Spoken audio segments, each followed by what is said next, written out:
Patricia from the British Academy of Floral Art, and I'd love to talk to you today about water in our designs.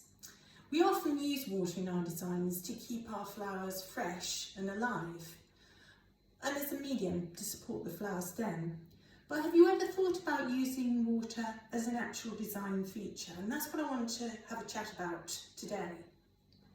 If we want to create impact with our design and thinking about using water, the easiest way of doing that is to choose a large container.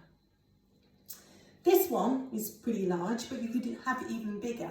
If you fill it with water, you create impact. Anything at scale creates impact, so using a large amount of water is a useful and convenient start. But we don't have to just think about the amount of water we're using. We can think about using a small amount of water, so the complete opposite. It just creates as much impact. So with this design, I don't know whether you can see it because it's fairly flat, but I've just got a plate. I've filled it or layered a monstera leaf on top with a hosta leaf, and then I've added some pebbles, some flat pebbles, and a few little clear glass pebbles, and a floating candle. And what I've done is just layer it on top with just a trickle of water. And the fact that we've used only a small amount of water really helps draw attention to it and create impact. So the complete opposite to using a large amount of water. To enhance this design still further, if I didn't want to use the pebble effect, I could use something called crystal gel. It's a useful product you can buy online, and it comes a bit like this. These are black little crystals that it creates. It comes in different colours as well, I should say, but I've chosen black. And what you do is you add water to it, and it absorbs the water, makes the crystals slightly larger, and gives this granular soil effect. So if you wanted to use water in your design but not have water, you can change the appearance of it. So if I put those crystal gels along the centre of this, I can create a soil effect and place my flowers on top, and they still get a water source. Another way of using water as a design feature is to submerge our flowers in water. In this case, I've got a specialist designed vase. It's a screw top, which allows me to access the base. I've put water in it and submerged a eucalyptus leaf. The top allows me to insert a candle of my choice. So I've chosen the blue-green of the eucalyptus to coordinate or harmonise with the blue-green of the candle. The water creates the unifying theme of the two. If I wanted to take this design a stage further, or had an evening occasion, I could use a little light. These are LED lights that are designed to be submergible. Again, you can buy them online. You turn it on, and I don't think you'll be able to see it in the daylight, but at night that would create a nice little source of illumination. I can submerge it into the water and light up or illuminate my eucalyptus for a bit of a showstopper design. Very simple and easy to do. But we don't have to stop there. We could submerge all sorts of flowers in water. And in this case, I've submerged a rose.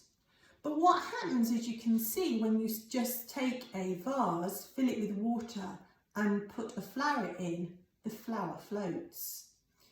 And it not only floats, irritatingly, it floats at an angle. That's not really the effect that we want to achieve. So how do flower arrangers and florists overcome this problem when they're submerging flowers in water? Well, they use anchors. And this is exactly the same design as the previous one. I've done exactly the same thing. I've submerged the rose underneath the water, but this time I've anchored it. And what I've used to anchor it in a little bit more detail is fishing wire, which is a really thin, transparent plastic wire, comes on a reel. And I've tied the fishing wire to the stem, and then the other end I've tied to a weight or an anchor. So that shows you how I've tied it. So the elasticated thread tied at one end onto the fishing wire and the other end onto the stem allows the rose to be anchored in place without floating up. I like fishing weights and fishing wire, because the wire is transparent, or the plastic is transparent, and the weights come in different sizes. If I'd used that weight for this rose, it would still float to the top. It's surprising how heavy flowers are. So as you can see, I've used quite a heavy weight in the base there to anchor that rose. But you don't really want to see the mechanics. So to finish the design off, what I've done is filled this vase with water in exactly the same way. I've anchored the rose in place, and I've filled the base with those clear pebbles that I used in my first design, and I've put a floating candle on top. So you can imagine that if you had lots of these all in a row down the centre of the table, that would look rather beautiful and rather effective. And what's really nice about working with submerged flowers is that the size of the flower becomes much bigger. There's a magnifying effect under the water. And I love the little gas bubbles that come off the flowers when they're submerged. I think that it creates quite an iridescent effect and is rather beautiful in its own right. My last design, again, it involves submerging flowers in water. And I just bought a little Phalaenopsis orchid from the supermarket and took off the little, about 3 or 4 of the little flower heads at the top here with the stem attached. I'll just detach it for you so you can see. It's really important that you take off the flower head with that little stem, because what you're going to do is tie that flower head to some aluminium wire. So I got some aluminium wire, I spiraled it, I got some bullion wire, and I tied the little stem to the aluminium wire at various points. Now if I was using a larger vase, I could make the spirals bigger, but you have to work with the size of vase you've got.